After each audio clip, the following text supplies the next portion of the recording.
What would your favorite author say, Captain? Let us sit upon the ground and tell sad stories of the death of kings. Tell us your sad story, Kirk.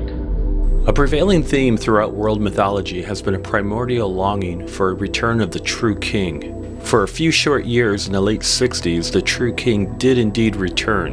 James Tiberius Kirk. Caesar of the stars, to Cleopatra to worship him. As captain of the Enterprise, Kirk serves the same function as the kings of old, and vice versa. The king is the captain of the ship. That's neat, I like that. But more importantly, Kirk embodies the king archetype. The good king is at the center of the world. He sits on his throne on the central mountain, and from this central place, all of creation radiates in geometrical form out to the very frontiers of the realm. My world broke down, so was my vessel, my oath, my crew. We'll see how Kirk really does provide an ideal example of the archetype, but more importantly, how it's a potential that exists within every man. All of this and more, starting right now. The motif of Kirk's monarchical rule has been at play ever since Star Trek's intended opening. We've got phaser weapons. I vote we blast it. I'll keep that in mind, Mr. Bailey, when this becomes a democracy. Kirk's quarterly physical fits the pattern of the mythical king's underworld ordeal and symbolic death. You're killing me! And Kirk's trip from sickbay to his cabin to the bridge is his triumphant ascent to his throne. Before we delve into Kirk's role as a paragon of the king archetype, I never met a paragon. I must acknowledge the great debt this video owes to the book King, Warrior, Magician, Lover, the basis for the arguments used in this video. In their book, the late psychoanalyst Robert Moore and the mythologist Douglas Gillette delineate the mature masculine archetypes. And in classic Star Trek, the characters were portrayed as mature adults. Except when under the influence of some outside force, not boys pretending to be men. Archetypes can be admittedly hard to understand. Now, the semi-conscious mind is a very tricky thing. Partly because they can be defined in different ways. But for our purposes, we can think of them generally as sub-personalities or character types, and here specifically as the embodiment of the king archetype's three-part pyramidal structure as described by Moore and Gillette. The pinnacle represents the king in his fullness, while the bottom of the triangle represents the king's dysfunctional bipolar shadow, the active tyrant and the passive weakling. The Enterprise has been fortunate enough to be commanded by a captain who embodies the king energy in its fullness. Kirk has proven himself to be well integrated, calm, and centered. But when the transporter splits Kirk into a binary pair of twin opposites, the crew experiences firsthand what it's like to be under the command of the bipolar Shadow King. On the surface, we're presented with the idea of good Kirk versus evil Kirk. We have here an unusual opportunity to examine, in Earth terms, the roles of good and evil. Both aspects are ultimately revealed to be indispensable sides of Kirk's character. Part of what he is makes you the man you are. Without the negative side, you wouldn't be the captain. You couldn't be, and you know it. Your strength of command lies mostly in him. Yes. And what is it that makes one man an exceptional leader? We see here indications that it is his negative side which makes him strong. That his evil side, properly controlled and disciplined, is vital to his strength. Your negative side, removed from you, the power of command begins to elude you. Now let's consider the twin Kirks as bipolar shadows of the one true Kirk, who has stepped away. Both Kirks are, to use Spock's description, imposters. Once split in two, Kirk's king energy, his inner light, is missing. The king in his fullness has vanished, and the kingdom has been injured as a result. I found a new trouble with the transporter. The casing has a wide gap ripped in it. The main circuits have been burned through. With the tyrannical Kirk inflicting the damage himself, who contains Kirk's passions and the drives that enable him to function as a leader and as a man of action. It's the tyrannical king who identifies too fully with the persona, or the role, of captain, and therefore feels threatened and attacked personally should his authority as captain be questioned in any way. He flies into a rage when it's broadcast that he's an imposter. Captain Kirk! I'm Captain Kirk! He is not centered, nor is he calm. He attacks those under his command and shows no interest in their well-being. The hand's much better, sir. He's even willing to let his men freeze to death on the planet below. They can't be saved. Prepare to leave orbit. Yes, sir. Unbridled, the active Kirk behaves so recklessly that he is soon incarcerated in sickbay.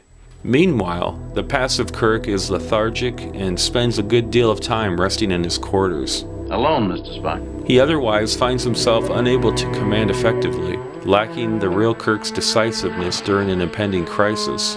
Help me. Somebody make the decision. He too lacks a sense of centeredness. Just as the tyrannical Shadow Kirk identifies with Kirk's persona of captain, I'm the captain! the Weakling Shadow seems to identify more with Kirk's ego. Perhaps it's because the Weakling Shadow contains Kirk's intellect. Jump. You can fight with that. He's pure intellect in this case, with none of the passion that's driving the tyrannical Shadow. Later on, the transporter, which caused Kirk's bifurcation in the first place, bifurcates Kirk's kingdom along similar lines. Only here the situation has been reversed.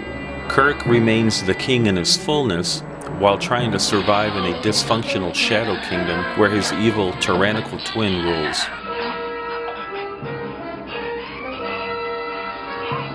Kirk even experiences the same dizziness during both splitting processes. Any of you feel dizzy when we were in the transporter beam? It happened twice. Are you all right, Captain? All right, just a little dizzy. But here I digress. Even if Kirk is left wondering who he truly is, I've seen a part of myself no man should ever see. he's a more fully mature captain than before. Kirk's active shadow flares up at least twice. When he becomes obsessed with destroying a deadly creature he encountered years earlier, he falls under the influence of the tyrant shadow. And I'm getting a little tired of my senior officers conspiring against me. We've run a full scanner probe twice. Well, then run it 20 times if that's what it takes. It's evil. It must be destroyed. Be so obsessed. Obsessed? McCoy and Spock are forced to intervene, which helps to moderate Kirk's inner tyrant. Both of you, or either of you, consider me unfit or incapacitated. Correctly phrased, Captain. But it's only after he destroys the creature that he regains his centeredness, and once again, all is right with the kingdom. But then, Kirk uses a threat to the Federation to usurp the newly rebuilt and refitted Enterprise from its true king, Captain Decker. I'm taking over the center seat, Will. You're what? I'm replacing you as captain of the Enterprise. Kirk has become the tyrant Holdfast, from whom the world must now be saved. Engineering, stand by for warp drive. Captain, we need further warp simulation on the flow sensors. Engineer, we need warp speed now. Once he's taken command, this imbalance in Kirk is reflected in the kingdom, and almost destroys the Enterprise in the process. Captain, it was the engine imbalance that created the wormhole in the first place. The hero of yesterday becomes the tyrant of tomorrow, unless he crucifies himself today. Only after McCoy once again points out his shortcomings, You've used this emergency to get the Enterprise back. It's an obsession that can blind you to far more immediate and critical responsibilities. does Kirk regain the mantle of the true king and becomes the loyal, caring, duty-bound captain we remember from the series. Let's look at Kirk's encounter with the king in its fullness. When the Enterprise encounters a disembodied voice emanating from a dead planet, Kirk, Spock, and Doctors McCoy and Mulhall transport deep underground where they encounter its source. Welcome. I am Sargon. But who or what is Sargon? Pure energy. Matter without form. The name Sargon literally means the true or legitimate king, undoubtedly named after King Sargon of Akkad, the world's first emperor, who set the pattern for the archetypal king. Coincidentally, Sargon also established his empire during the 23rd century, BC that is. This journey deep underground also acts as a metaphor for the journey to the core of one's own psyche, where one can encounter the Jungian archetype of the self, anthropomorphized as the great father or mother, depending on the gender of the person. This offers further depth of meaning to the 3 times that Sargon calls Kirk, My son, my son, my son. And when Sargon says, We dared think of ourselves as gods. It reflects Jung's view of the archetype of the self, which he felt was the nearest thing to God contained within us. So having Kirk identify with Sargon is a major event, symbolically speaking. Kirk has passed a litmus test. He is found worthy to identify with and embody the true king. Something has been passed between them. When Sargon and I exchanged as we passed each other, for an instant we were one. I know him now. I know what he is and what he wants. But in order to complete this update to his king archetype, Kirk must undergo a symbolic death. He's dead.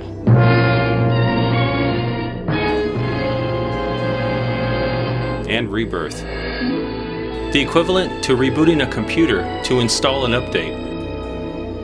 In order to liberate us from chaos, the king archetype will have to be embodied not in just one man, but in millions of men who have learned to access their inner sources of inclusive caring and generativity. Captain Kirk provides a shining example of someone who has actually achieved this lofty goal.